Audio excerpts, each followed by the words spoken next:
Today in the Smuggler's Room, everything's going to the gonk. And we're playing with high voltage. That's coming up.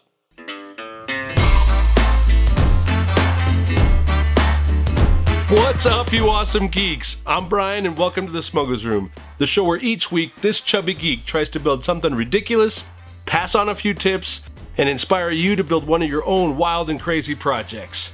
Now, if you tripped over a womp rat while you were talking trash to a Jawa, and then got ran down by a sandcrawler, only to end up in the worst urgent care on Mos Eisley with this channel running 24/7, then I say welcome. And it's your lucky day, and you better thank that womp rat, because if you love ridiculous projects and all things geek, then you're in the right place. So don't forget to subscribe, and make sure you hit that bell so you don't miss a single upload. So as I said, today we're getting Re-Gonk-U-Lous, and we're spending a little bit of time with one of my favorite Star Wars characters, the often misunderstood and certainly unappreciated Gonk Droid. This won't be just any Gonk build, this will be a bedside lamp and nightlight for my nephew's Christmas present this year.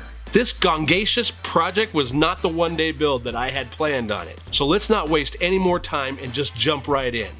We started this Gonk off with a couple of small rubbermaids we found at Home Depot. We cut the lids off, and then gave everything a quick sand. This type of plastic doesn't take well to paint, so sanding the surface gives the paint something to cling to. For the face of the Gonk, we used a low voltage retro ring. You can find these in most electrical aisles at hardware stores, and they're really inexpensive.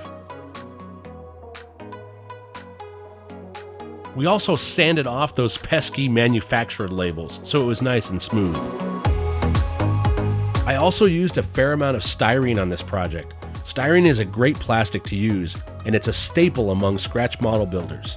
It cuts easily with a razor blade, so you don't need a lot of extra tools to work with it. I used the styrene for the back plate of the Gonk's face, as well as some of the decorative details, like this iconic E symbol found on the Gonk Droid. You know that I'm a huge fan of using random parts and pieces as greeblies for projects, and this Harry's razor blade container was perfect to double as a 9-volt battery cartridge that can be mounted to the back of the droid.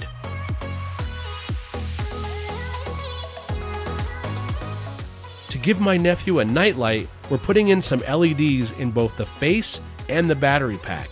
These will be powered separately from the overall lamp. The Gonk's face and body have all kinds of interesting greeblies, so I collected up a bunch of random parts to add levels of detail that I wanted him to have. The big challenge with this is that you can't simply glue things to the Rubbermaid. So many of the details must be drilled through and then bolted in place.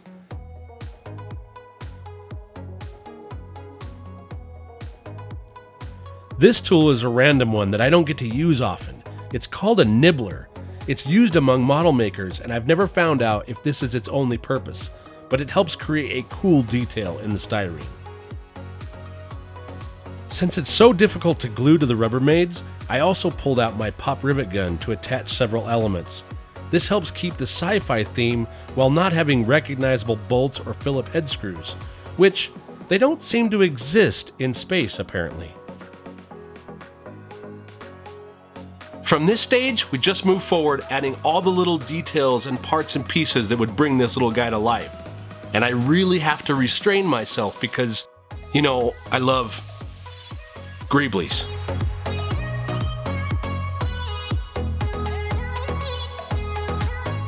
I chose to add a 1/4-inch MDF piece to the bottom so that I could attach the legs, which are wooden dowels.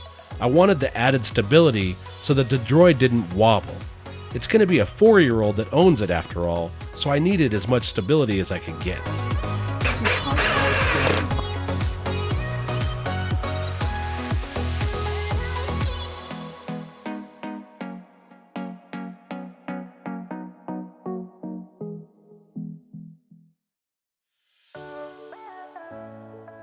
The feet are also made of MDF, and if you haven't guessed by watching my videos, I'm kind of an MDF freak. It's easy to cut, it shapes well, and when you go to paint it, you don't have to deal with all the wood grain. For the light itself, I chose this PVC pipe fitting. I apologize now, I didn't write down what this was exactly. If someone recognizes it, please put it in the comments below. If not, I'll track it down and add it later.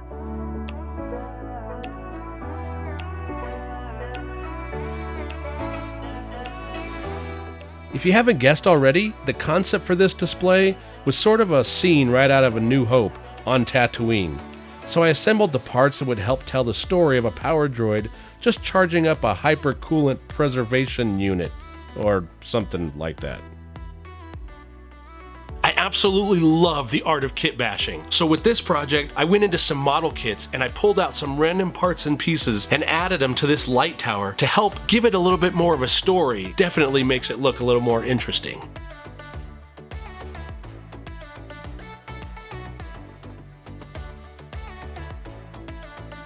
The platform for the build is just a simple frame that will allow the base and the lamp to recess slightly. Even the switch needs a little dressing up, don't you think?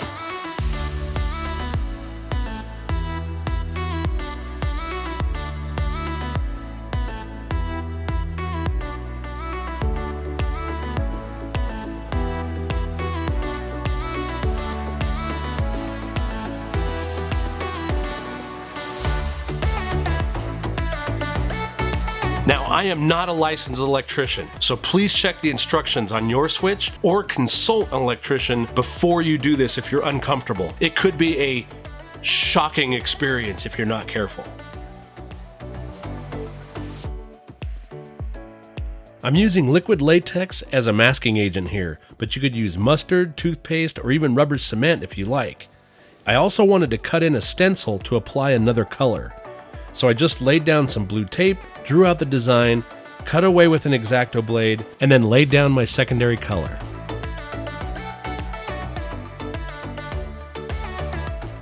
You can see that the liquid latex comes right off and reveals the silver below. Pretty cool process, huh?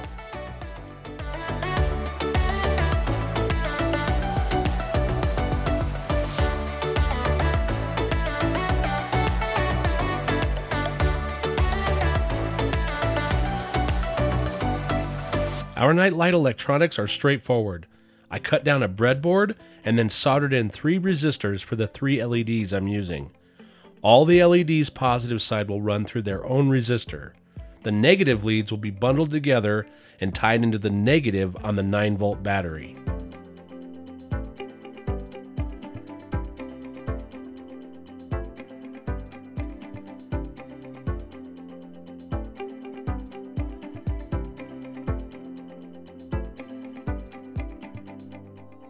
Are you still with me? Hang in there, we're on the home stretch. We just need to glue these pieces to the base plate and do the final assembly.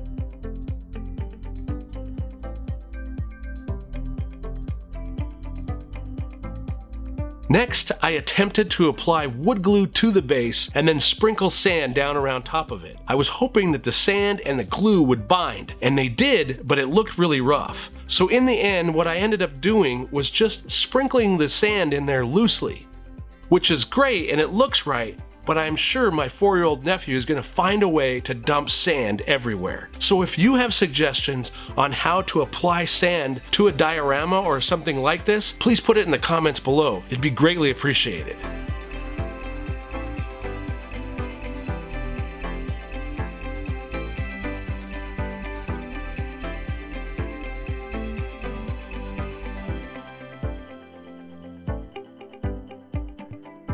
Now I am crazy pumped with how cool this turned out, and I think my nephew's gonna love it. I would really like to try doing some more film-inspired lamps like this in the future. If you have any suggestions that you would want me to try, or if you just have suggestions from other builds you would want me to try, then please put them in the comments below. I'd love to try something that you guys would like to see. And it doesn't even have to be Star Wars related.